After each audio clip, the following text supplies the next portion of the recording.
point. Don't scroll past me. I have a KENYAFIED thighs and booty move for you. Make sure you smash this like button and make sure you get 7 free days of my online workout program. And I'm going to give you a KENYAFIED thighs and booty move of the day right now.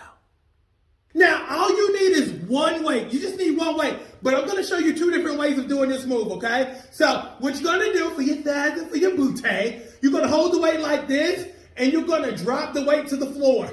Boom, then you're going to jump up. Boom, just like that. So, you frog leap. Boom, just like that. Give me 20 of these, okay? But you like, Coach, I can't jump. I got bad knees. I'm glad you said something, or I wouldn't have known that.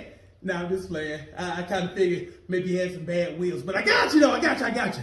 So what you're going to do, you're going to just step to the side. Boom. Step to the side. Boom. Low impact. Boom. Step to the side. I got something for everybody. Boom. Now, if you pledge to do 20, put 20 in the comment section. And definitely take advantage of the 7-day challenge. I look forward to coaching you personally. And that has been your KENYAFIED move of the day.